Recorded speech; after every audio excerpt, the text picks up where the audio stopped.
Canal Escute Áudio Novel. Se inscreva. Novel Teoria Fanfic.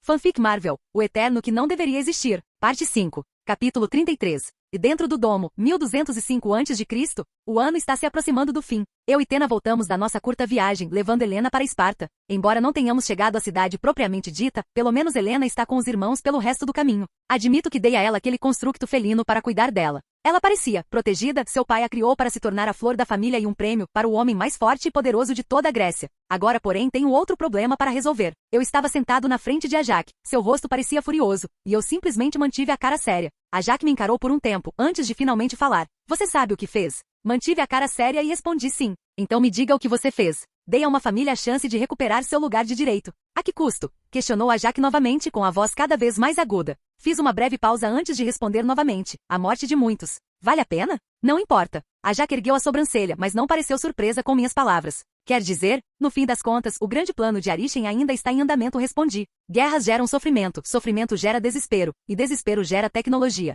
É o que Arishem quer, não é? Que os humanos se desenvolvam e sua energia eventualmente seja usada para gerar outro celestial. Ajak examinou minha expressão e suspirou enquanto massageava a testa. É isso que você pensou que seria esta missão, Plutão? Desta vez fui eu quem arqueou a sobrancelha. Como assim? Esse é o cerne da nossa missão, certo? É o cerne da nossa missão, assentiu Ajak. Você acha que está errado, Plutão? Estamos essencialmente criando-os como gado para o abate. Eu cantarolei. Eu frequentemente questiono a moralidade da nossa missão. Caramba, eu sempre questionei isso para você. Mas você sempre teve fé absoluta em Arishem, então fiquei em silêncio. Está me dizendo que está questionando o grande plano de Arishem agora, Ajak? Esta é a minha primeira missão, já que você já fez isso tantas vezes, por que agora? Ajak balançou a cabeça em negação. Não estou questionando o grande plano Plutão de Arishem, estou questionando se você acha que ele é certo ou errado. Olhei para Ajak brevemente e então respondi. Se você me perguntasse isso alguns séculos atrás, eu provavelmente responderia que não me importo nem um pouco. Mas agora, sinceramente não sei. Você pode explicar melhor isso? Perguntou Ajak, curioso com o meu raciocínio. Parei um pouco antes de responder. Eu observei aqueles humanos, sinceramente, eu também fui humano, embora por apenas algumas décadas, comparado à minha longa vida atual, nossa. Já me esqueci do rosto da minha mãe, se pensar bem. Eles são imprevisíveis. Às vezes, acho que mereciam morrer, sacrificando seus filhos em nome de um Deus que nunca viram, sequestrando garotinhas para sua própria ganância. Mas às vezes também acho que mereciam viver. Aquelas crianças na África, aqueles guardas que estão dispostos a sacrificar suas vidas por muitos. E Ellen, ela me encarou e cantarolou. Então por quê? Por que você incitou aquela guerra? Olhei para o chão abaixo de mim. Achei que você entendesse, Ajak, que somos meros servos de Arishem. A moralidade não importa, fomos criados para cumprir suas ordens. Então foi exatamente isso que fiz. Eu estava cumprindo minha missão. Incitar guerras para levar a iluminação aos humanos. Ajak ficou surpreso. Eu não sabia que você pensava assim. Ao ouvir as palavras de Ajak, ri. Não me interprete mal, Ajak, eu odeio cada segundo disso, dessa escravidão. O quê? Ajak ficou ainda mais surpreso. Levantei-me e olhei diretamente nos olhos de Ajak. Estou cansado, Ajak. Vamos terminar esta conversa aqui mesmo. Ajak se levantou. Ela encarou meus olhos violeta e me abraçou por alguns segundos. Depois que nos separamos, ela sorriu. Muito bem, pode descansar. Então saí do quarto. Assim que saí, Ajak sentou-se, olhando para a janela. Escravidão, hein? Capítulo 34. Esparta, 1203 a.C. Alguns anos se passaram desde que trouxe Helena de volta aos braços de seus irmãos, e agora, o rei de Esparta me convidou para um banquete. O rei não me disse especificamente sobre o que seria o banquete, mas, pelo que ouvi do gato, era sobre o casamento de Helena. E assim, viajei para Esparta em uma carruagem, junto com Tena e Druig por algum motivo. Me lembre por que você veio conosco de novo. Questionei o Eterno nervoso. Ajak me mandou ir, disse Druig, dando de ombros. Ela provavelmente está com medo de que você cause problemas de novo. Fale sobre confiança. Murmurei. Por um bom motivo, acrescentou Tena. Quem sabe se você não vai começar uma guerra de novo? Eu zombei. Tudo bem, tudo bem. Chegamos então aos portões da cidade de Esparta. Os guardas pareciam bem durões, ainda não eram os guerreiros lendários de Esparta como aqueles das histórias, mas uma sociedade guerreira não é algo para se desprezar. Parem, gritou o guarda. O que os traz à cidade de Esparta, viajantes? Pulei da carruagem, peguei a carta convite da minha bolsa e mostrei aos guardas. Estamos aqui para o banquete. Os guardas examinaram a carta, não sabiam ler, mas reconheceram o selo real de Esparta. De onde vocês são, viajantes? Perguntou o guarda. Apenas respondi diretamente. Os guardas franziram a testa e se entreolharam. O guarda então me devolveu o convite e declarou: estaremos de olho em vocês, atenienses. Apenas cantarolei e guardei o convite na bolsa. Subi na carruagem mais uma vez e entrei na cidade. O que foi isso? Questionou Tena. Os guardas pareciam terrivelmente hostis. Uma reação normal, eu disse. Afinal, Teseu sequestrou Helena. Tena sentiu incompreensão, e continuamos a viajar pelas ruas de Esparta. Se havia algo a se notar naquele lugar, era que a população de escravos parecia abundante. Há muitos escravos. Comentou Druig. Assenti. É isso que torna os espartanos formidáveis. Os escravos cuidam de seus afazeres diários, enquanto os homens livres são treinados para se tornarem guerreiros destemidos e oprimir os escravos. É uma relação bastante tóxica. Drug zombou. Humanos. Mas as mulheres têm mais liberdade aqui, acrescentei. Elas ajudam na política, no governo e nas artes. Sempre há um lado bom e um lado ruim em uma sociedade, Druig. Finalmente chegamos ao palácio. Mais uma vez, os guardas nos pararam e nos perguntaram sobre o convite. Eles viram o selo e estávamos prontos para partir. Entramos no local e estacionamos nossa carruagem no local designado. Assim que ela parou completamente e os cavalos foram cuidados, reunimos nossos pertences e caminhamos em direção ao palácio. Um palácio magnífico, não tão grande quanto o de Atenas, mas ainda assim impressionante, comentou Druig. Caminhamos então em direção ao palácio, já podíamos ver pessoas se reunindo lá dentro, estava lotado de representantes de todo o mundo helênico. Entramos no banquete, e a música estava tocando alto no salão, o vinho foi servido, e algumas pessoas já estavam bêbadas. Até mesmo alguns homens estavam se agarrando no canto do salão. Nada diferente do banquete de Atenas, disse Tena, e então viu o homem que estava se agarrando no canto da sala, exceto talvez um pouco mais depravado. Suspirei. Vamos ver o rei e acabar logo com isso. O quê? Você não vai gostar disso? Perguntou Druig. Para ser sincero, estou cansado de reuniões como essa. Murmurei. Bem, vou ficar aqui, é a primeira vez que faço esse tipo de coisa. Druig suspirou e saiu correndo para Deus sabe onde. Bem, vai ser um saco procurá-lo. Então senti que Tena estava me dando uma cotovelada. Vamos encontrar Helen. Assim, Helen. Vamos então. Nós dois então caminhamos em direção ao trono do rei. Pude ver que o rei conversava com um grupo de homens conversando seriamente e ao lado dele estava Helena, parada desconfortavelmente em volta daqueles estrangeiros. Nos aproximamos do rei, mas fomos rapidamente parados pelos guardas. Parem! O que vocês estão fazendo? Aproximando-se do rei de forma descuidada e sem educação, questionou o guarda bastante severo. Como os guardas gritavam alto, nos tornamos o centro das atenções. Logo, o rei e Helena também nos viram. Helena se iluminou enquanto o rosto do rei empalideceu. Parem! Parem! O que estão fazendo? Este é o meu convidado mais estimado, gritou o rei freneticamente, suando em bicas. Os guardas ficaram surpresos. Mas meu rei, esses dois são atenienses. Nem todos os atenienses são maus, andem logo, guardas, disse o rei, suspirando de alívio. Então, olhou para mim e fez uma pequena reverência, surpreendendo os convidados próximos. Ó imortal, quanto tempo! Olá TY, parece que você envelheceu. Eu disse, olhando para seu cabelo que estava lentamente ficando grisalho. Sim, este é velho, está quase na hora de ceder meu lugar ao meu sucessor. Eu cantarolei. Bem, você pode fazer o que quiser, não se incomode, vamos ficar sentados na esquina. Eu não ousaria, ó imortal. Está tudo bem, TY, finja que não existimos. Vê muito bem, vou deixar o imortal e sua esposa sozinhos. O rei então fugiu rapidamente de nós e retomou sua conversa com os outros nobres. Esposa? Perguntou Tena divertida. Ele acabou de dizer que eu sou sua esposa? Bem, aparentemente. Respondi nervosamente. Tena apenas balançou a cabeça divertida, e vimos que Helen se aproximou de nós com olhos brilhantes. Plutão, Tena, você veio, ela exclamou. Tena sorriu ao ouvir os cumprimentos de Helen. Olá, Helen, disse Tena, abraçando a menininha. As duas se separaram, e Helen veio até mim, também me abraçando. Você cresceu e se tornou uma linda garota, Helen. Quantos anos você tem agora? Perguntei, me separando do abraço. 14, disse Helen orgulhosamente. Sorri. Só 14 anos e o pai dele já está arranjando casamentos. Épocas diferentes, padrões diferentes. Quer caminhar conosco? Helen assentiu vigorosamente. Vamos para os jardins. Eu ri. É sua casa, Helen, faça como quiser. Agora estamos sentados nos jardins do Palácio de Esparta, parecia muito bonito. Muitas flores residiam aqui, os espartanos têm bom gosto. Então, quem você acha? Questionei. Helen ficou confusa com minhas palavras. O que você quer dizer? Este banquete é sobre o seu casamento, certo? Com quem você acha que vai se casar entre tantos pretendentes? Helen ficou surpresa. Você realmente é o imortal, murmurou ela. Eu ri bagunçando o cabelo dela. O quê? Você acha que eu não saberia disso? Pare de bagunçar meu cabelo. Você vai estragá-lo, protestou Helen. Francamente, ainda não sei. Papai estava preocupado que se escolhesse um, os outros iriam retaliar. Agora foi Tena quem riu. Você é tão confiante assim com sua beleza? Bem, Helen ficou sem graça e então se virou para mim por algum motivo. O que você acha, Plutão? Eu sou bonita? Linda? Zombei. Você está horrível. Era brincadeira, mas Tena chutou minha perna, me fazendo gemer de dor. Tá, você está linda. Helen deu um sorriso radiante. Então você quer se casar comigo? Para ser sincera, ri alto. Não brinque assim, Helen, disse eu, beliscando sua bochecha. Mas estou falando sério. Ela murmurou, decepcionada, afastando minha mão do seu rosto de um jeito fofo. Então, tudo bem. Quem você acha que deveria se casar comigo?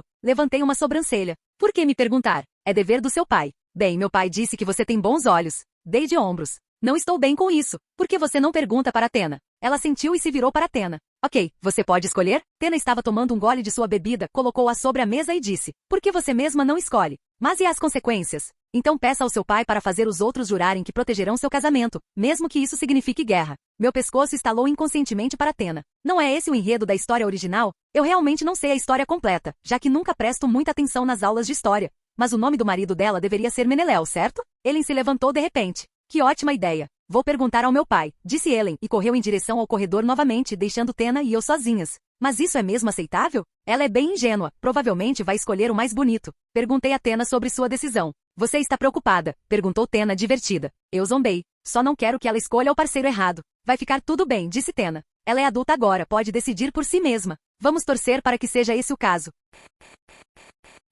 Capítulo 35. Era a noite do banquete. As pessoas estavam nervosas e ansiosas com o que viria depois. Era o anúncio de quem o rei escolheria como noivo para Helena. O que elas não sabiam, porém, era que o rei não havia escolhido ninguém. Em vez disso, ele concordou com o plano de Teena, fazendo com que Helena se escolhesse e obrigando todos os outros pretendentes a jurarem que era justo e que protegeriam o casamento, custe o que custasse. Eu estava entrando no salão novamente depois de um longo tempo no jardim. Lá vi Druig, sozinho em um canto, comendo alguns amendoins servidos pelo palácio. Se divertindo. Zombei de Druig. Ele me olhou confuso e deu de ombros. O quê? É bom relaxar às vezes, sabia? Balancei a cabeça divertido, e eu e Tena ficamos ao lado de Druig, esperando o desenrolar dos acontecimentos. As coisas ficariam interessantes em alguns instantes. O rei então entrou no salão, seguido solenemente por Helena. Todos os convidados se levantaram, reunindo-se ao redor do rei. O rei sentou-se em seu trono e examinou todo o salão. Ao me ver e a Tena, assentiu, como se estivesse me agradecendo pela sugestão de Tena. Pretendentes de todo o mundo helênico, disse o rei de repente, deixando o clima tenso. Devo ser honesto com vocês, não consigo escolher entre todos vocês. Murmúrios altos começaram a surgir quando o rei disse que um homem estava prestes a protestar, mas o rei continuou a falar. Então eu decidi. Vou deixar Helena escolher a si mesma, anunciou o rei, o que chocou todo o salão. De repente, aqueles que não tinham esperança de serem escolhidos pelo rei ficaram esperançosos de que Helena os escolheria. O rei se levantou e falou novamente. Portanto, peço a todos vocês que façam um voto de que seja quem for que Helena escolher, não haverá luta. E vocês jurarão que protegerão o casamento deles, mesmo que isso signifique guerra. Todos os corredores ficaram em silêncio, sem saber o que decidir, mas logo alguém falou. Eu concordo com a condição, meu rei. Logo outros o seguiram. Eles não tinham outra escolha. Era sua única chance de conseguir a mão de Helena de Esparta, a dama mais bonita de todo o mundo helênico. O rei assentiu e trouxe um cavalo para o salão, com a intenção de sacrificá-lo na frente de todos. Sacrifícios de novo. Murmurei. Pelo menos não foi uma garotinha dessa vez. O rei então cortou a garganta do cavalo, e o sangue do cavalo tocou o chão, selando seus votos. Então podemos começar, disse o rei, acenando para Helen. A garota então caminhou até eles, observando cada um dos rostos, corpos e roupas. Muitos homens exibiam seus músculos e bíceps. Muitos apenas permaneciam nervosos e muitos, orgulhosos. Foi um processo constrangedor e doloroso, durou quase 1 hora, e Helen não conseguia decidir. Ela olhou para todos os homens na sala, mas então parou na minha frente, sorrindo presunçosamente. Eu já sabia o que ela ia fazer, e balancei a cabeça, dizendo para ela não fazer isso. Tena e Drug estavam ao meu lado, divertidos com a cena. Felizmente, ela apenas estalou a língua em decepção, murmurou algo sobre todos os outros ali não serem eu e se afastou de mim. Ela está apaixonada por você, provocou Drug. Você acha que eu não sei disso? Zombei. Fica quieto. Helena então passou por cada homem novamente, mas desta vez parou na frente de alguém. Era Menelau, irmão de Agamenon. Ela ofereceu a mão ao homem, que sorriu, beijando-lhe a mão com muita delicadeza. Menelau era bonito, forte e, o mais importante, era irmão de Agamenon, rei de Micenas. Boa escolha. Tena cantarolou. E assim foi feito. Helena escolheu Menelau, e ele será o futuro rei de Esparta. Capítulo 36. Era verão, o sol brilhava forte sobre a cidade de Esparta, os pássaros cantavam a canção da natureza, como se estivessem dando as boas-vindas a alguém. Eu estava em Esparta há mais de 1 ano. Por quê, você pode perguntar? Por nenhum motivo, não é como se eu quisesse ver ele todos os dias ou algo assim, definitivamente não isso. E surpreendentemente a Jaque concordou, e sem surpresa, Tena ficou por razões de segurança. Em 1 ano, todo o palácio passou a me conhecer. Para o povo do palácio, sou conhecido como Plutão, o imortal que ajudou o rei em sua conquista contra o usurpador. Alguns estavam céticos, é claro, mas só podiam ficar em silêncio. No entanto, não fiquei no palácio, fiquei com o povo de Esparta, junto com Teena. Eles não nos conheciam como imortal, mas sim como o casal de estrangeiros que acabará de se mudar para a cidade. Estudei como eles se comportavam, como os escravos e as mulheres eram tratados, como os meninos eram treinados e como as meninas eram educadas. Era uma cultura estranha, quem diria, uma sociedade iluminada se tornaria a guerreira feroz de Esparta em um futuro próximo. Em Esparta não realizei nada de especial, bem, exceto que tenho experimentado novamente misturando construções, e ganhei alguns novos poderes por causa disso. Além disso, eu visitava Helena todos os dias, acompanhando-a nos jardins, enquanto seu marido ajudava o rei a governar o reino. Agora mesmo, Helen estava prestes a dar à luz um bebê. Eu estava estranhamente nervosa. Ela tinha apenas 15 anos, era jovem demais para ter um filho. Então Tena temia que ela morresse no parto e me pediu para supervisionar o processo de nascimento. Sinceramente, não sei porquê, mas concordei. Não tenho poderes de cura, mas se algo acontecer, tentarei algo. E assim começou o processo de nascimento. Eu podia ouvir os gritos de Helena atrás das portas do palácio. Vivi por milhares de anos, ouvi muitos gritos, de crianças, de mulheres, de homens, mas nenhum me perturbou tanto quanto seus gritos. O marido e o pai estavam ao lado, pareciam nervosos, ansiosos, piores do que eu, na verdade, compreensível, ela era jovem e querida. Eu podia ouvir a voz de Tena lá dentro, acalmando a menina enquanto a ajudava a dar à luz. Ela tinha algum conhecimento médico, e provavelmente era a mais qualificada de todos nós, então esperamos e esperamos. E finalmente, enquanto o sol se punha no oeste, Tena saiu do quarto, com as mãos ensanguentadas, o rosto pálido e o cabelo desgrenhado. Ela olhou para Menelau e Tíndaro e disse, é uma menina.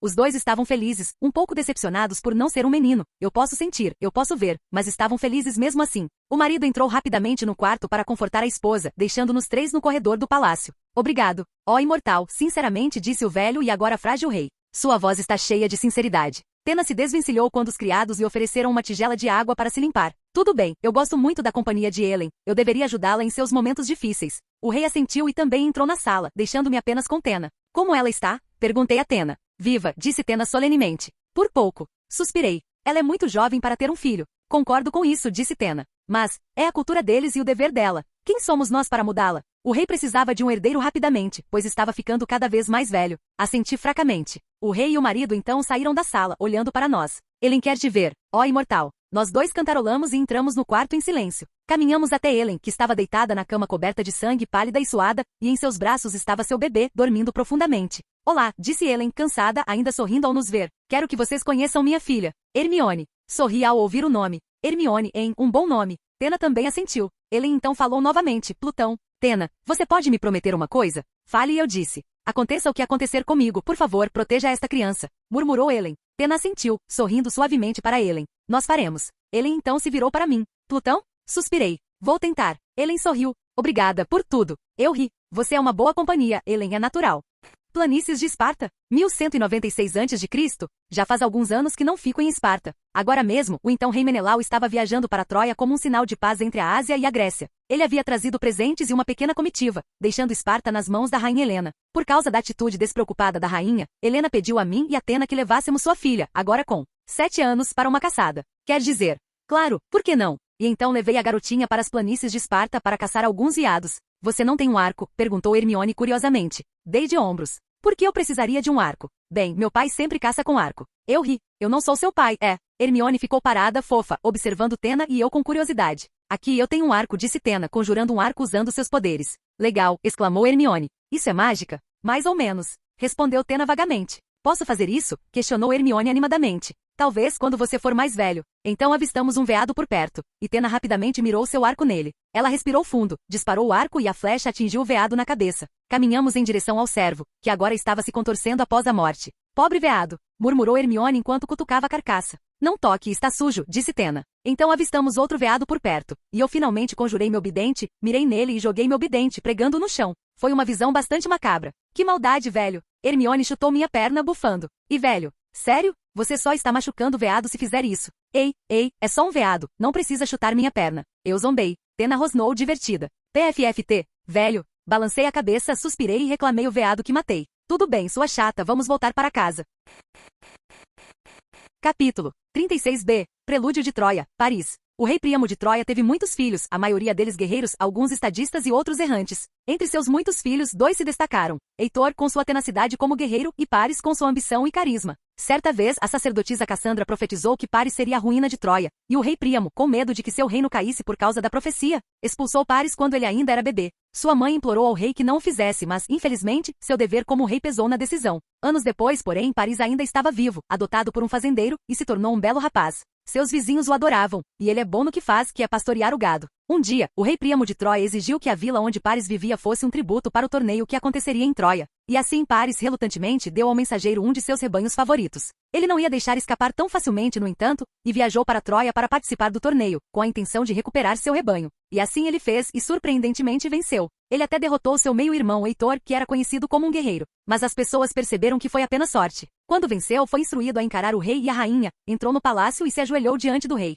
A rainha, deprimida desde o exílio de Paris, viu o rosto do jovem e imediatamente o reconheceu como seu filho. A rainha ficou em êxtase para a grande confusão de Paris, pois o havia abraçado no meio do palácio em frente ao próprio rei. O rei ficou em dúvida, pois era impossível para um bebê sobreviver no deserto de Troia. Então ele chamou o pai adotivo de Paris, e o fazendeiro contou tudo ao rei, que o fazendeiro encontrou Paris no meio da floresta. A princípio, o rei não queria que Paris fosse um príncipe oficial, pois se lembrava da profecia, mas, por causa dos apelos de sua esposa e do talento geral de Paris, o rei relutantemente o aceitou como seu próprio filho, e assim Paris de repente se tornou um príncipe. Foi um acontecimento estranho para ele, pois era apenas um simples pastor, e agora, incontáveis servos se reuniam ao seu redor, cuidando de suas necessidades. Paris estava definitivamente sobrecarregado com isso, mas com o tempo, ele se acostumou demais. Um dia, uma delegação de Esparta chegou a Troia. Foi uma visita repentina, e o rei Príamo não estava em Troia, pois estava viajando para outro lugar. Então, coube a Paris oferecer-lhes hospitalidade, e Paris os recebeu, ainda que com relutância. Ele recebeu os espartanos, conversou com eles, trouxe vinho, comida e mulheres, e eles conversaram sobre negócios. Os espartanos eram um bando desordeiro devido à sua natureza guerreira, e eram difíceis de lidar quando estavam bêbados. Paris secretamente os desprezava. Os servos podiam ver a carranca em seu rosto quando Paris deixou os espartanos. Ele pensava que os espartanos eram apenas uns brutos, bárbaros do oeste, mas manteve o sorriso, preservando sua reputação e honra em Troia. Os espartanos permaneceram até a chegada do rei Príamo. Quando o rei chegou, conversaram sobre tratados de comércio e paz entre os dois reinos, todos bem-sucedidos. Quando os espartanos partiram, ofereceram aos troianos que fizessem o mesmo, que visitassem Esparta, e que os receberiam com hospitalidade. O rei concordou, e assim os espartanos partiram, navegando pelo mar agitado. Como os espartanos se ofereceram para aceitá-los em seu reino, o rei enviou Paris a Esparta, pensando em aliviar a carga dos servos dentro do palácio. Inúmeros servos suspiraram de alívio, enquanto Paris odiava a decisão de mandá-lo para Esparta. Mas ele não tinha escolha, então viajou para lá, trazendo consigo uma delegação grande e luxuosa. Capítulo 37. Ponto de vista em terceira pessoa. Era um dia claro e quente, a primavera havia chegado às terras de Esparta e as pessoas estavam começando a plantar suas plantações. Era um dia normal para o povo comum, mas para a nobreza espartana, era um dia agitado, pois a delegação de Troia era esperada para hoje. Logo, é verdade, os guardas avistaram uma delegação bastante grande, trazendo inúmeras carruagens rumo a Esparta, e assim os nobres os acolheram. Onde estão Plutão e Tena? Questionou Helena, que estava ao lado do marido. Eles estão com Hermione de novo, fora da cidade, disse Menelau solenemente e irritado com o pensamento. Não sei por que você ainda confia neles, Helena. Para mim, eles são apenas um peso morto. Helena olhou para Menelau. Então esse é o seu verdadeiro pensamento. Acho estranho que você não tenha nenhum desprezo por eles, mas pelo visto, você tem algum. Eles são atenienses, Helena, foram eles que sequestraram você em primeiro lugar. Como você pode confiar neles? Disse Menelau. Helena podia sentir um traço de raiva em sua voz. Eles são diferentes. Diferente como? Você viu os poderes deles? Menelau riu. Você e meu pai ficavam falando sobre os poderes deles, mas eu nunca os vi. Os dois sempre se recusavam quando eu pedia para ver seus poderes.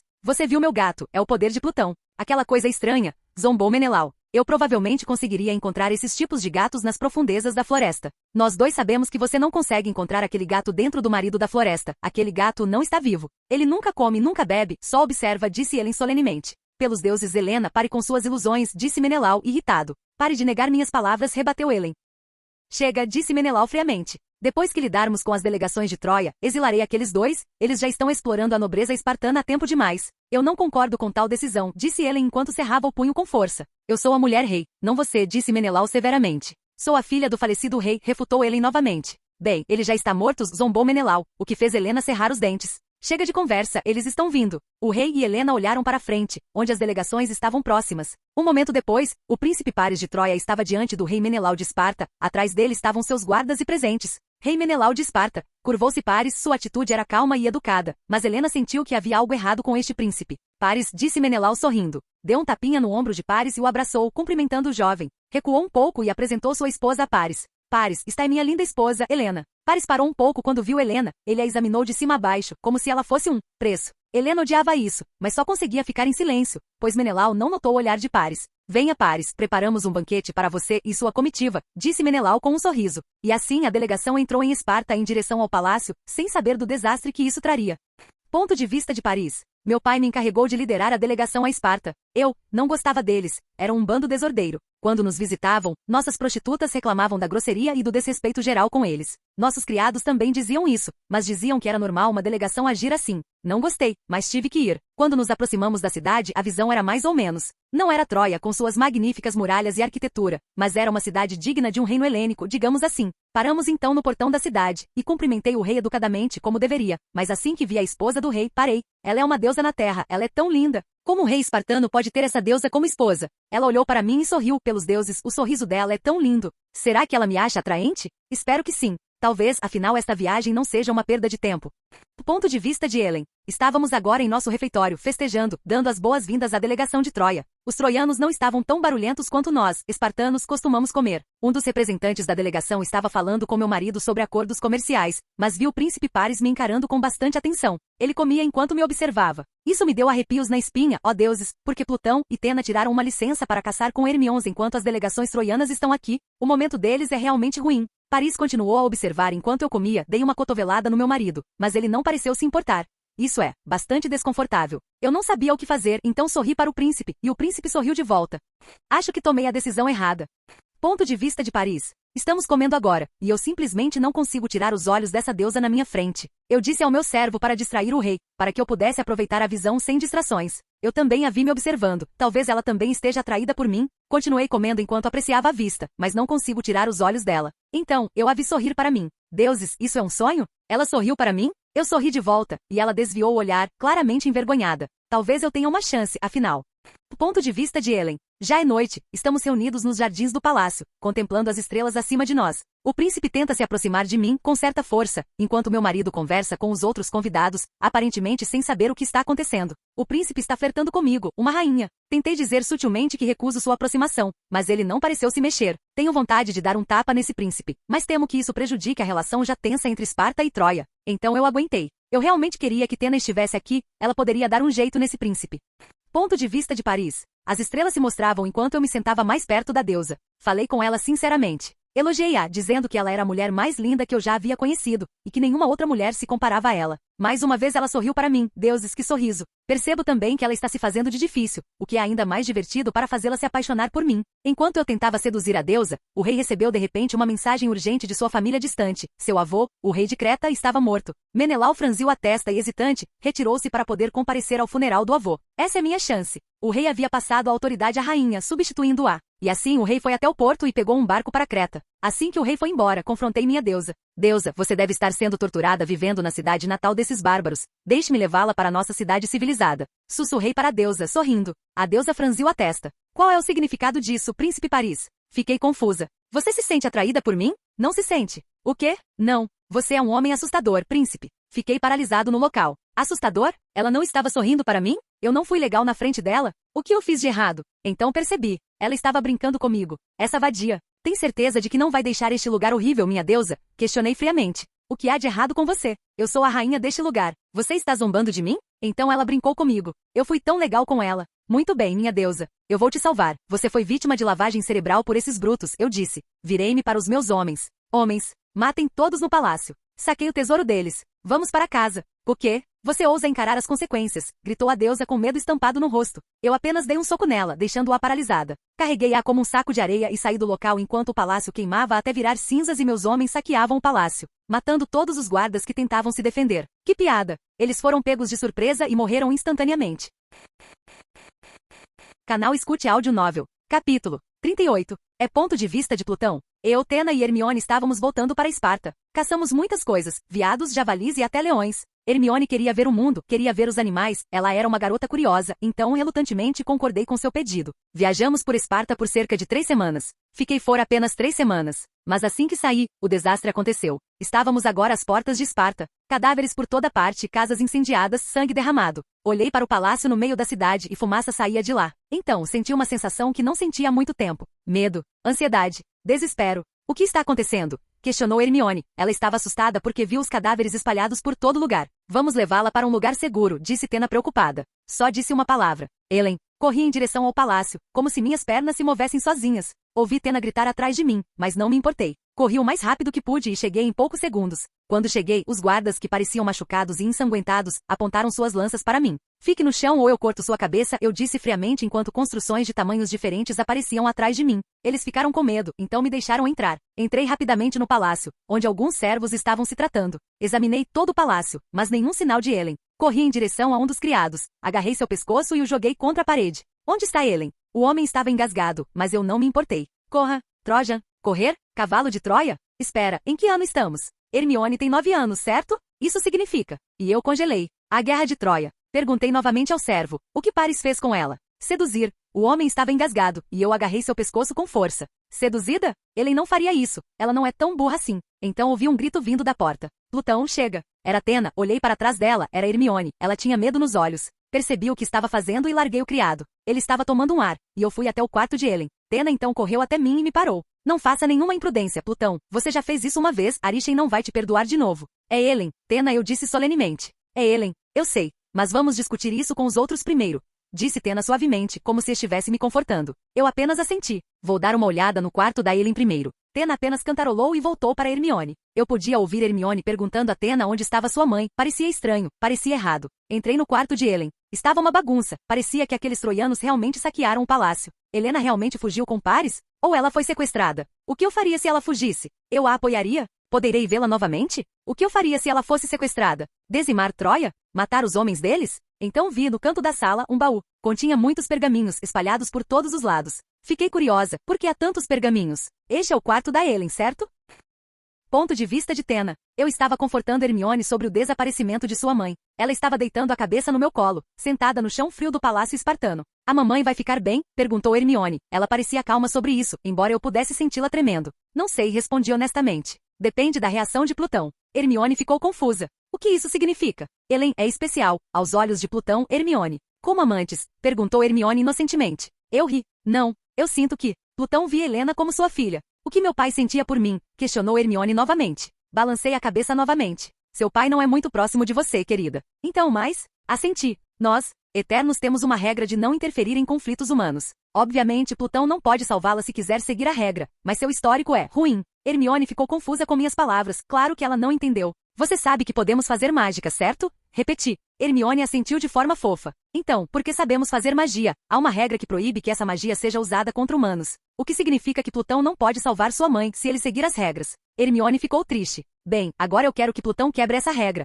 Ela disse emburrada. Eu ri. Sinceramente, eu também espero. Você deveria descansar agora, Hermione. Vou te mandar para o seu quarto. Eu arrulhei para a garota. Ela balançou a cabeça furiosamente. Quero ficar com você. Sorri e baguncei seus cabelos. Muito bem, vamos para o seu quarto. Deixe os criados limparem a bagunça. Ok. Hermione respondeu suavemente. Quando nos levantamos, olhei para o corredor onde fica o quarto de Helen. Espero que você escolha o caminho certo, Plutão, custe o que custar.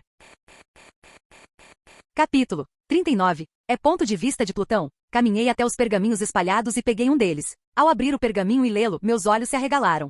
Saudações, esta sou eu, Helena, filha de Tíndaro, e esta sou eu praticando meus escritos. Eu estava neste mundo há quase 12 anos e no mês passado fui sequestrado por um homem mau de Atenas. Meu pai me disse que aquele homem era o rei de Atenas. Eu não sabia por que fui sequestrado, nunca fiz nada de mal. Mas um homem gentil e uma mulher gentil me salvaram. Seus nomes são Plutão e Tena. Meu pai disse que eles são imortais, o que significa que não podem morrer. Plutão pareceu assustador no início, mas ele me confortou quando o trovão apareceu e me disse para não ter medo de nada. Ele me deu um gato. O gato é estranho, é transparente, não come, não bebe, mas ainda assim é fofo. Ele me ajudou a viajar de volta para casa. Foi uma viagem divertida. Eu nunca saía de casa, exceto agora. Eles me mostraram muitas coisas, animais, plantas e cozinharam para mim. Não estava tão delicioso, mas é especial. No meio do caminho, porém, meus irmãos vieram me buscar. Fiquei um pouco decepcionado, afinal, eles são uma boa companhia, mas ele me deu o gato. Espero que eles venham nos visitar.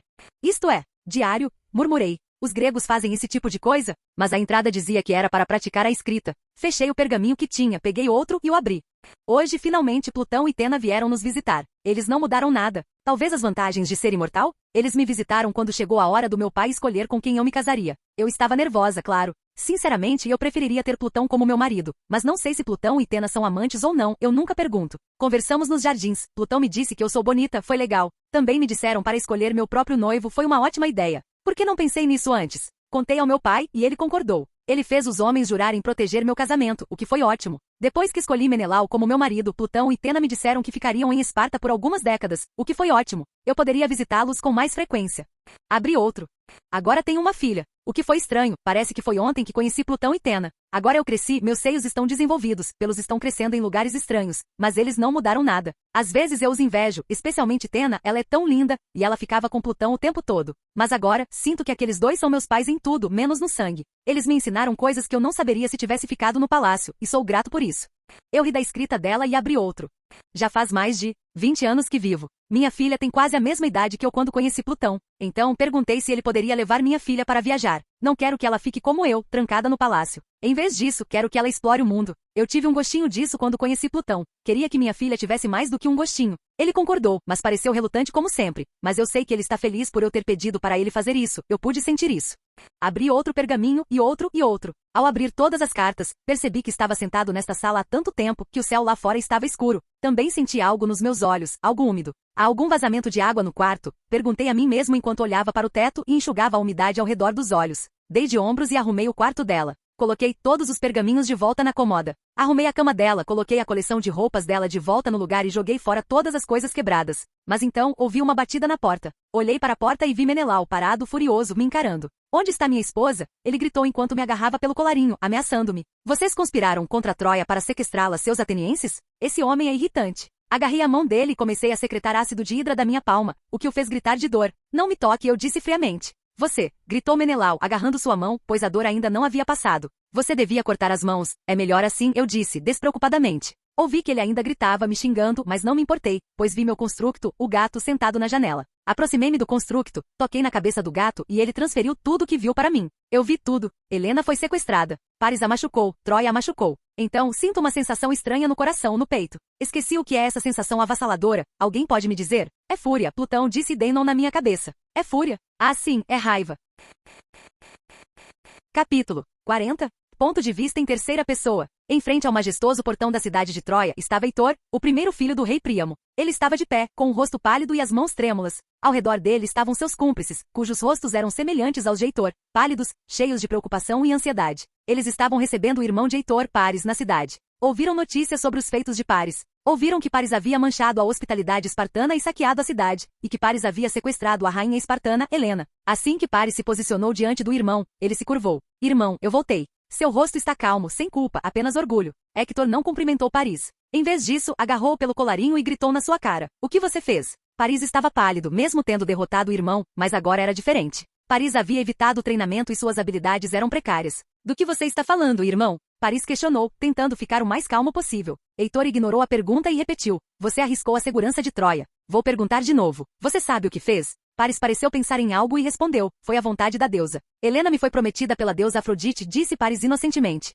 Mentiras, rugiu Heitor, socando o rosto de Paris. Estou cansado das suas mentiras, Paris. Você condenou as almas de homens e mulheres inocentes. Paris riu. O que esses espartanos podem fazer? Eles são apenas uma cidade na Grécia. Eles não podem conquistar nossas muralhas. Hector parece se acalmar. Uma cidade, você disse? Repetiu ele. Você sabe sobre o juramento, irmão? Paris ficou confusa. Que juramento? Houve um banquete em Esparta então, contou Heitor. Esse banquete é para o falecido rei de Esparta escolher o marido de Helena. Mas o rei não pode escolher, pois estava preocupado com a retaliação daqueles que não fossem escolhidos. Então, o rei teve a ideia de que Helena escolheria seu próprio marido. E ordenou que todos os que quisessem ser escolhidos fizessem um juramento para proteger o casamento do escolhido com Helena a todo custo, mesmo que isso significasse guerra. Paris empalideceu um pouco. Então, toda a Grécia está vindo até nós, disse Hector solenemente. Paris engoliu em seco. Ele fez uma besteira. Muito feia. Então, temos que devolver a Helen. Hector balançou a cabeça. É tarde demais, a menos que você queira se sacrificar pelo bem de Troia.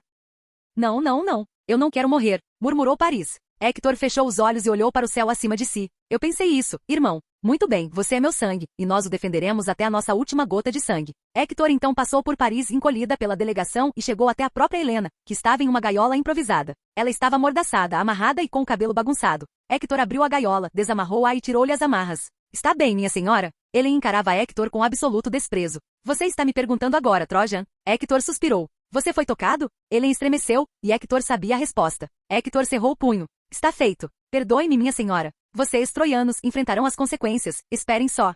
Agamenon estava sentado em seu trono em Micenas entediado, contemplando os corredores vazios do palácio. Estava tudo quieto, mas esse vazio foi perturbado pela chegada de Menelau, irmão de Agamenon. Menelau entrou bruscamente no salão, batendo a porta. Ele a levou. Ele levou minha esposa, gritou Menelaus desesperadamente. Agamenon sorriu. Ouviu as trombetas da guerra. Agamenon levantou-se enquanto seu irmão se ajoelhava diante dele. Ele tocou a cabeça do irmão e disse, não se preocupe, irmão, cumprirei meu juramento a você. Trarei Helena de volta. Não, disse Menelau. Eu quero a cabeça dela. O rei apenas assentiu. 1000 navios navegarão para Troia. Destruiremos suas muralhas e escravizaremos suas mulheres e crianças. Menelau cerrou o punho. Sua vingança virá. Para aquele que levou sua esposa. Para sua esposa desleal. Para Troia. Capítulo 41. Já se passaram alguns meses desde o saque de Esparta. A Jaque e o restante dos Eternos estavam reunidos na sala de reuniões, com rostos ansiosos, como se algo realmente ruim tivesse acontecido, ou melhor, fosse acontecer. Tem certeza, Tena? Questionou a Jaque. Tena sentiu. Plutão se foi. Não consigo encontrá-lo em Esparta. A Jaque cerrou o punho. O que ele está pensando agora? É óbvio, não é? Ele está atrás daquela garota. Qual é mesmo o nome dela? Perguntou Sprite. Helena respondeu Tena solenemente. Certo. Então vamos para Troia. Sprite deu de ombros. A Jaque olhou para Tena. Você também acha, Tena? Tenho certeza de que ele está lá. Tem que estar. A Jaque assentiu. Então vamos para lá. Então, questionou Cersei. Vamos atacá-lo? Eu posso fazer isso? Continuou Icariz. Kingo franziu a testa. Nós não machucamos nossa família, Icariz. Então o que podemos fazer? Argumentou Icariz. Ele não vai parar, você sabe como ele é. O lugar ficou silencioso. A Jaque então se virou para Druig. Você pode. Druig balançou a cabeça rapidamente. Não, tem algo protegendo a mente dele, eu não consigo. Então este é o único jeito? Perguntou Gilgame. Eu não quero lutar contra o homem. A Jaque então começou a pensar. E finalmente ela falou, vamos discutir isso. Discutir? Icariz franziu a testa. Este é o jeito óbvio, a Jaque, ele não vai nos ouvir. Ele já fez isso uma vez, vai fazer de novo. Você está realmente confiante em derrotá-lo, Icariz? E ao mesmo tempo proteger o povo de Troia? Questionou a Jaque e Icariz não falou mais nada. Muitos morrerão se não o impedirmos. Comentou Macari. Mas ele está errado, questionou Tena, surpreendendo a todos. Ele só está protegendo aquilo com que se importa. Vocês o viram ao longo dos anos. No começo ele era frio com os humanos, mas encontrou sua luz nesta missão. Por que deveríamos detê-lo? Tena, embora tenhamos sido ordenados a ajudar os humanos, não podemos nos apegar muito a eles. A Jaque sorriu. São as regras. Tena não disse mais nada e disse, não me envolva nisso. Vou me abster, disse ela enquanto saía para cuidar de Hermione, que estava hospedada em seu quarto dentro do domo. A Jaque suspirou. Alguém quer ir embora? Não estou forçando você a escolher entre lutar contra seu próprio irmão ou não. King olhou para baixo. Vamos mesmo lutar com ele? É por isso que estamos discutindo, não é? Disse a Jaque. Devíamos apenas proteger o povo em vez de lutar contra ele, acrescentou Cersei.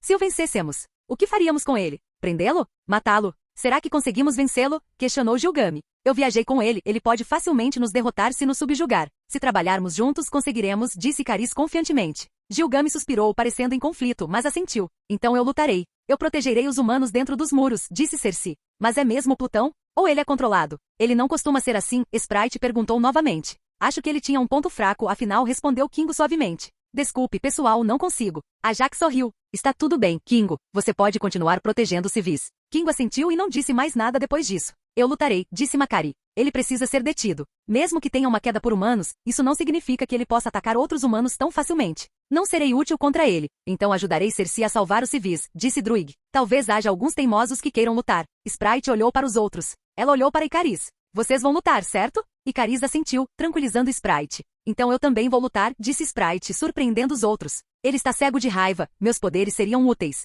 Ou assim ela pensou. A Jaque então olhou para Fastos, que estava sentado em silêncio no canto, como se não quisesse se envolver. Fastos, perguntou a Jaque. Fastos então encarou a Jaque. Eu fiz a arma dele, isso não significa. Não significa nada, Fastos. A Jaque o confortou. Fastos cerrou o punho e disse, vou pensar em algo para capacitá-lo, mas não posso fazer mais nada. A Jaque sorriu e assentiu. Entendo. Ela olhou para os outros e fez um discurso. Eu sei que vocês vão lutar contra o seu próprio irmão. Ele não está estável agora, o que significa que cabe a nós incutir nele algum bom senso. Ele ficou conosco por séculos, pode não ser o mais legal, mas ainda é seu irmão. Então eu imploro, não tente fazer mais nada, implorou a Jaque com tristeza. Não faça nada desnecessário. A menos que ele faça algo desnecessário conosco, refutou Icariz. A Jaque apenas fechou os olhos. Então, é hora de ir. A Jaque então orou em seu coração para que Plutão fosse perdoado pelo julgamento de Arishem.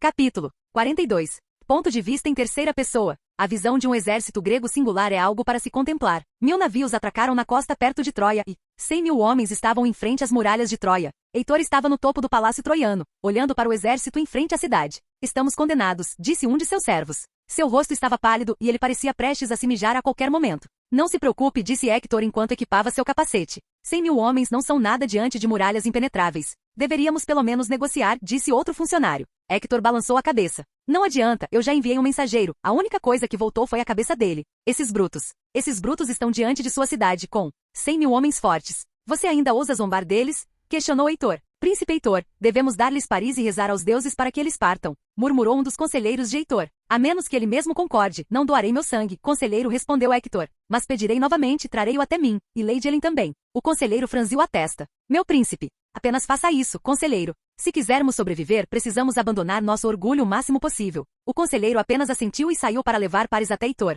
Mas meu príncipe, você mesmo disse, precisamos jogar fora nosso orgulho, precisamos fazer Paris responder por seu crime, de uma forma ou de outra, disse um servo, suando loucamente. Hector cerrou o punho. Você está duvidando de mim? Questionou Hector friamente. Ele não, meu príncipe, é só que... Chega, disse Hector. Só. Chega. Depois de alguns minutos, Paris foi levado até Hector. Seu rosto estava pálido, mas ele se manteve firme. Irmão, cumprimentou. Hector não olhou para Paris, em vez disso perguntou-lhe, última chance, irmão, a vida do seu povo, ou a sua vida. Paris engoliu em seco e disse, isso importa? Eles já estão em frente aos nossos portões, lutarão de uma forma ou de outra. Estamos na defensiva, podemos vencer. De repente, uma risada veio de trás deles. Eles se viraram e era Helena de Esparta, a centelha de tudo. Vocês têm medo do exército em frente aos seus portões troianos? Calha a boca, mulher, não temos medo, disse um dos servos com desgosto nos olhos. Helen assentiu. Ótimo, porque essa não será sua maior ameaça. Hector virou-se bruscamente para Helen. Como você poderia saber quem é a nossa maior ameaça, minha senhora? Helen apenas sorriu, ela não respondeu. Por favor, minha senhora, as vidas de inocentes estão em jogo aqui, implorou Hector. Enquanto ele implorava, o olhar de Helen ficou frio. E de quem é a culpa? O lugar ficou em silêncio. Você me desonrou o nome de Esparta, desonrou o nome da minha civilização e, mais importante, desonrou o nome do meu pai. Hector franziu a testa. Qual o nome do seu pai? Helen sorriu novamente, mas havia um traço de frieza nele. De repente, Hector teve um mau pressentimento. Meu príncipe, deveríamos matar essa mulher, ela não nos serve para defender nossa cidade. Se a matarmos, aqueles gregos perderão tempo aqui, alguém sussurrou. Não, disse Hector. Não a mate, coloque-a em algum lugar seguro. Os guardas assentiram e escoltaram a mulher de volta para um lugar seguro. Mas quando ela estava prestes a sair, parou de repente, deixando os outros curiosos. Ela se virou para Heitor e cantou. Cuidado com a fúria do invisível. Ela se afastou de Hector e saiu do local, deixando os outros confusos.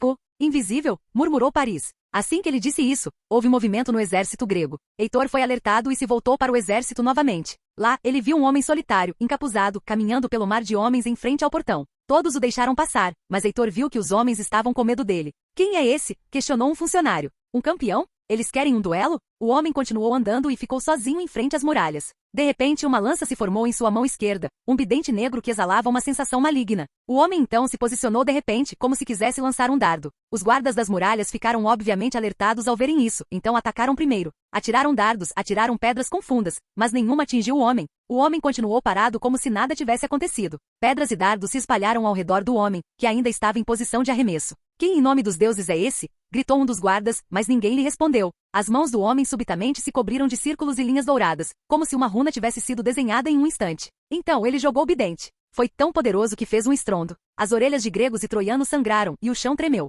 Eles se viraram para ver o que havia sido atingido, mas os guardas não viram nenhum dano. De repente, uma saraivada de gritos veio do palácio. Eles viram o príncipe Heitor, pregado na parede do palácio, sem vida. O príncipe Paris estava ao lado de Heitor, e estava muito pálido. Ele se mijou ao ver o irmão morrer daquele jeito. O príncipe Heitor está morto. O homem que atirou o bidente então sussurrou para si mesmo. Ah, eu errei. Capítulo 43. Em algum lugar perto de Troia, minutos antes de Plutão aparecer, em uma nave espacial invisível, a Jaque e os outros Eternos estavam em frente a uma janela, observando o mar de humanos em frente à cidade de Troia. Estavam tensos, ansiosos e nervosos. Não há sinal dele, mas ele definitivamente está lá, disse Fastos, olhando para um holograma dourado. Deveríamos simplesmente dispersar esses humanos? Icariz questionou enquanto continuava olhando para a cena à sua frente, sem perder nada. E machucá-los, disse Cersei. Nossa missão aqui é minimizar as baixas causadas por Plutão, não atacar os humanos. Icariz suspirou. Entendi, Cersei. Eles continuaram olhando para a cena, procurando por qualquer sinal de Plutão. Vamos chegar mais perto, disse a Jaque. Quando ele aparecer, vamos falar com ele primeiro. Conversar? Perguntou Icariz. Você quer falar com ele? Se ele não atacou ninguém, não precisamos enfrentar Icariz. Icariz apenas assentiu e continuou a encarar a cena enquanto o domo voava perto de Troia. Então, Plutão apareceu no meio do exército de homens em frente a Troia. Lá está ele, comentou Cersei. Vamos descer, ele ainda não fez nada. Todos desceram rapidamente para Domo, tentando se infiltrar na cidade de Troia. Mas Icariz permaneceu dentro do domo.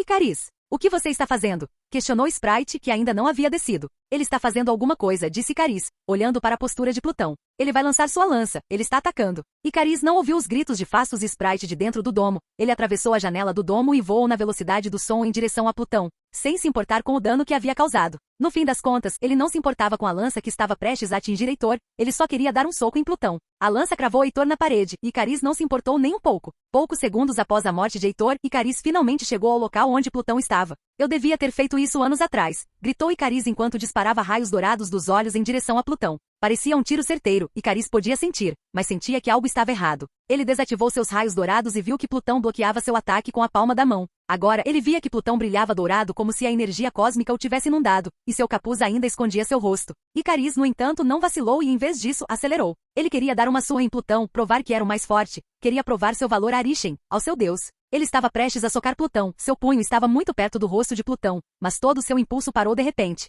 E ele percebeu que Plutão estava agarrando sua cabeça pelo rosto. Icariz entrou em pânico e tentou escapar, mas Icariz sentiu que Plutão estava mais forte do que nunca, mais forte do que ele, mais forte do que Gilgame. Ele tentou se libertar, desesperadamente. Deu um soco nas mãos de Plutão e usou seus raios dourados para queimá-las, mas sem sucesso. Icariz, por que você me atacou? Plutão perguntou suavemente a Icariz. Icariz não conseguia dizer nada, sua cabeça estava agarrada por Plutão. Icariz sentia que Plutão poderia literalmente estourar sua cabeça se ele a apertasse com mais força. Então, Icariz continuou lutando, tentando se libertar novamente sem sucesso. Entendo, disse Plutão. Vejo em seus olhos. Inveja, devoção, desespero, inveja. Icariz pareceu enfurecido ao ouvir isso. Ele nunca sentiu ciúmes, nunca invejou ninguém. Plutão então usou a outra mão, abriu a palma e tocou o peito de Icariz. Aqui vou devolver tudo para você, não me perturbe mais, preciso matar todos eles por Helen. Lentamente, mas com firmeza, o peito de Icariz começou a esquentar. Literalmente. Uma energia cósmica aparentemente abundante se acumulava na palma da mão de Plutão, e, um segundo depois, uma explosão de energia explodiu no peito de Icariz. Argue! Gritou Icariz. Ícaro não conseguia respirar e foi jogado contra as muralhas de Troia, abrindo um buraco. Pela primeira vez em muito tempo, Ícaro sentiu dor, uma dor imensurável. Apertou o peito com força, tentando respirar, e se encolheu como um camarão no chão. De repente, Macari correu até Icariz para verificar seu estado. Icariz estava pálido e não conseguia respirar. Parecia que seu pulmão estava literalmente destruído. Macari então desapareceu e um segundo depois, ela trouxe a Jaque, que agora olhava para Icariz com preocupação. Você é muito impulsivo, Icariz, disse a Jaque enquanto tentava curá-la. Você subestimou Plutão. Icariz só pôde concordar, afinal, era ele quem estava sofrendo, não Plutão. Então, ele descansou enquanto a Jaque curava sentado contra a parede. Macari então estreitou os olhos ao ver Plutão se aproximando. Ela correu em direção a eles, tão rápida que nem mesmo Icariz conseguiu vê-la correr. Ela correu em direção a Plutão, agarrou seu pescoço e tentou jogá-lo contra a parede. Mas Plutão de repente agarrou o braço de Macari. Macari sentiu dor quando Plutão tocou seu braço. Ela viu que algum tipo de ácido estava penetrando em sua pele, queimando-a lentamente. Ela não conseguiu mais segurar a dor e soltou Plutão, fazendo os dois baterem contra a parede, rolando no chão. Plutão apenas se levantou, como se nada tivesse acontecido, mas Macari sentia muita dor. Ela nunca sentiu esse tipo de dor antes. A dor do desmembramento ofusca a dor que sente agora. Ela sentiu que deveria morrer para evitar a dor por mais tempo, mas se agarrou a ela. De novo. Por que todo mundo quer me perturbar? Disse Plutão calmamente. Eu só quero salvar Helen, eu só quero me vingar. Pare, Plutão, gritou a Jaque que já havia curado Icariz e agora corria em direção a Macari. Você está tomado pela raiva. Precisa se acalmar. Plutão não lhe deu ouvidos. Em vez disso, avançou em direção a Jaque querendo silenciá-la. Ao se aproximar, Icariz interveio, impedindo-a de ser atingida. Icariz arrastou Plutão para o céu, com a intenção de lutar acima do solo, seu domínio. Mas, rapaz, ele estava errado. Assim que estavam bem alto no céu, Plutão agarrou a mão de Icariz mais uma vez. Ele usou o mesmo ácido que usará em Macari, fazendo Icariz se contorcer de dor enquanto continuava arrastando Plutão para o céu. Icariz era tenaz, continuou arrastando Plutão, sem dar sinais de que iria parar. Vendo isso, Plutão esmagou as mãos de Icariz, fazendo-as cair em direção ao chão. Plutão então agarrou o pescoço de Icariz. Virou-se de modo que as costas de Icariz ficassem voltadas para o chão abaixo deles e preparou o punho. Ele bateu o punho na cabeça de Icariz, fazendo um estrondo alto que abalou todo o campo de batalha. Icariz bateu violentamente no chão, abrindo uma enorme rachadura. E para piorar a situação, Plutão usou a força da gravidade para pisotear Icariz, abrindo uma cratera ainda mais profunda no campo de batalha. Icariz, gritou Circe desesperadamente enquanto corria em direção a eles. Plutão virou-se bruscamente para Circe, com os pés ainda no rosto de Icariz. Seus olhos então brilharam em um tom dourado, e cerca de 20 construções com diferentes formas e tamanhos apareceram de repente ao lado de Plutão. Ele apenas apontou para Circe, e os constructos avançaram em sua direção, como se tivessem acabado de encontrar sua presa.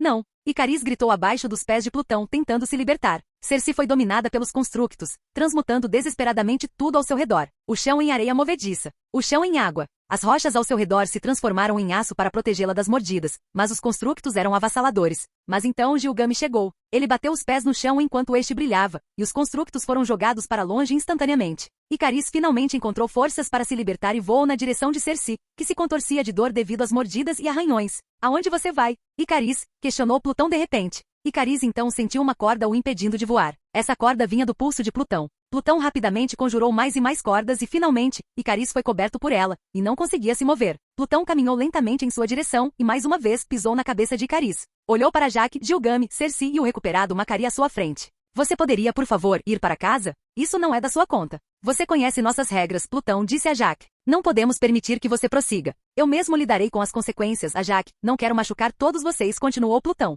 Ele olhou para a multidão à sua frente e perguntou, onde está Atena? Ela se recusou a lutar com você, respondeu a Jaque solenemente. Plutão suspirou. Que alívio, não quero brigar com ela. Enquanto Plutão e seus oponentes conversavam, os soldados da Grécia e de Troia suavam frio. Não podiam interferir, estava além de suas capacidades. À sua frente estava a batalha entre deuses.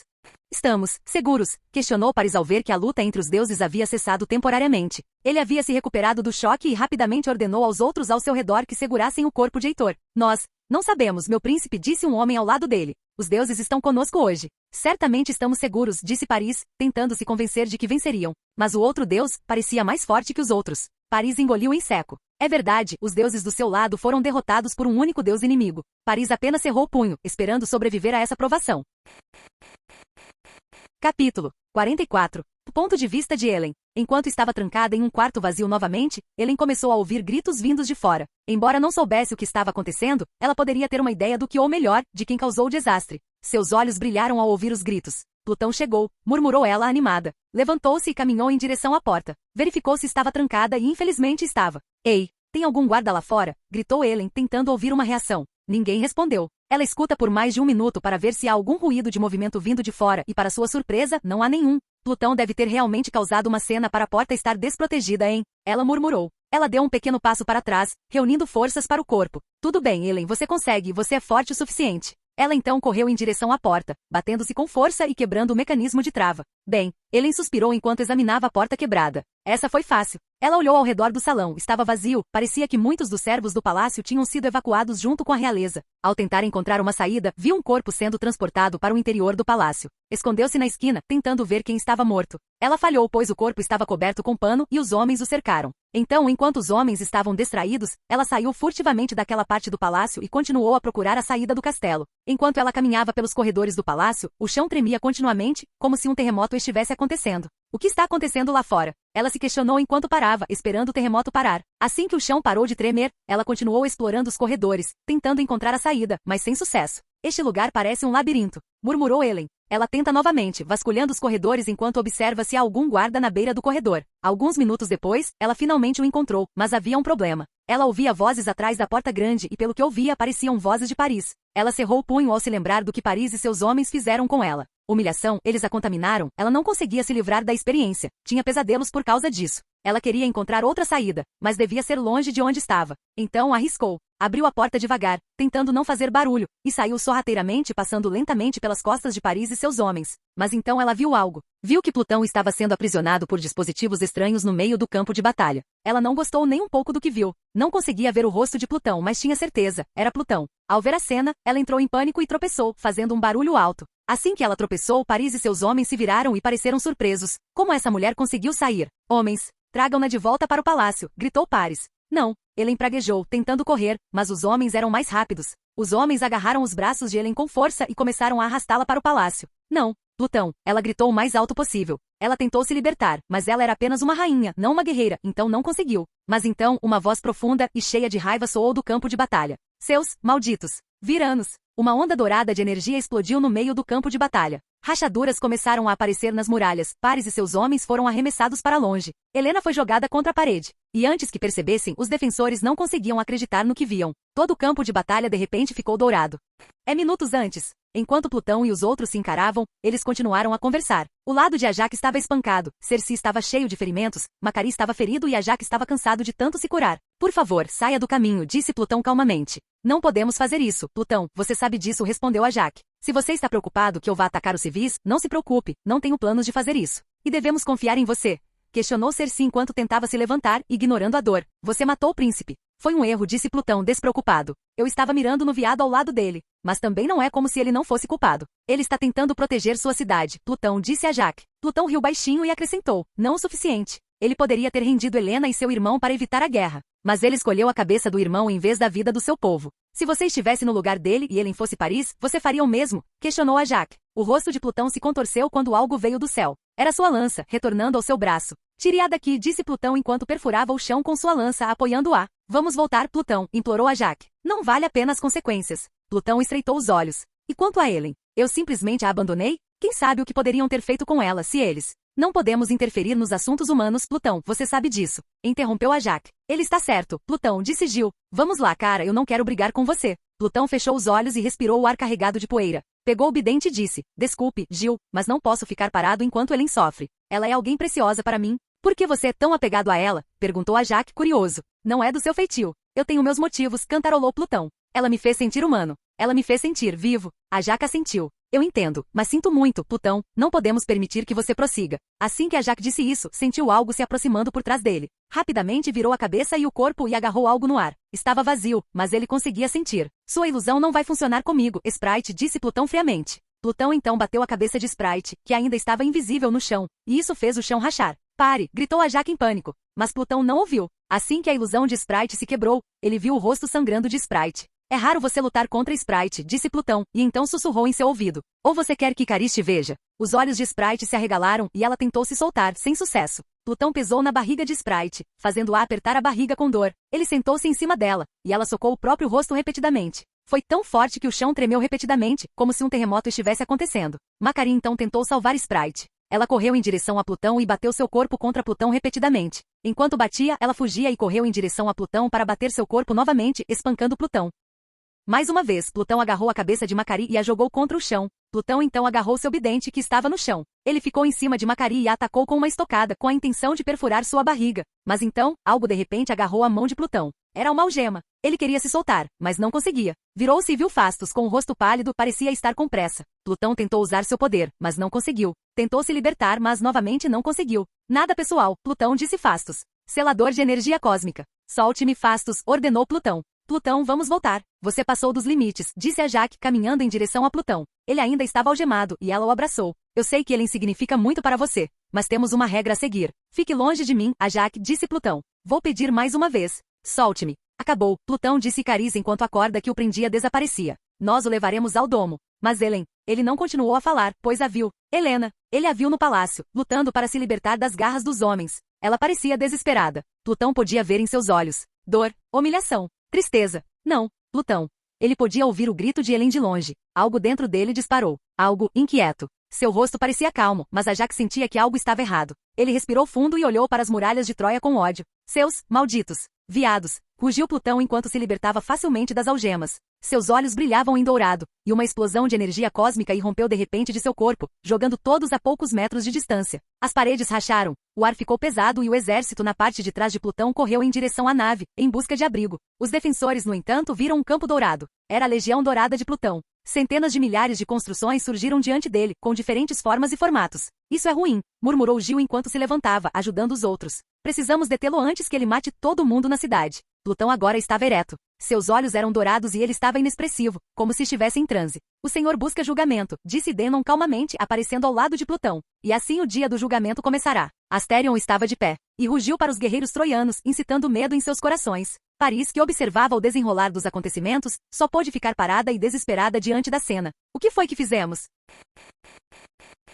Capítulo 45. É ponto de vista do Kingo? Era um completo absurdo. Como a distância entre outros Eternos pode ser tão grande? Eu e Druig estávamos tentando desesperadamente salvar o máximo de civis possível. Havia um túnel de fuga e nós o estávamos usando. A cidade é rapidamente tomada pelos constructos de Plutão. Foi um pesadelo. Meus poderes basicamente não fizeram nada com os constructos. Eles não sentiram dor nem emoção alguma, e eu precisava dizimá-los para matá-los. Completamente. Toda vez que seus membros são arrancados, eles se regeneram, mesmo se eu bater em suas cabeças. Felizmente, Plutão ainda parecia ter consciência de não matar os inocentes. Quando a princípio pensei que os constructos estavam prestes a matar um inocente, ele parou de repente e fugiu do civil. Os edifícios e os soldados, no entanto, são outra história. O ar estava tomado por fumaça e sangue. Corpos de soldados estavam espalhados por toda parte. Alguns sem membros, outros sem cabeça, outros despedaçados. Eu até conseguia ver um soldado com metade do corpo arrancado, ainda vivo, morrendo no meio da rua. Os prédios estavam pisoteados e despedaçados pelas construções, eles não se importavam com a casa que pisoteavam, só queriam a destruição. Parece que os outros falharam em deter Plutão.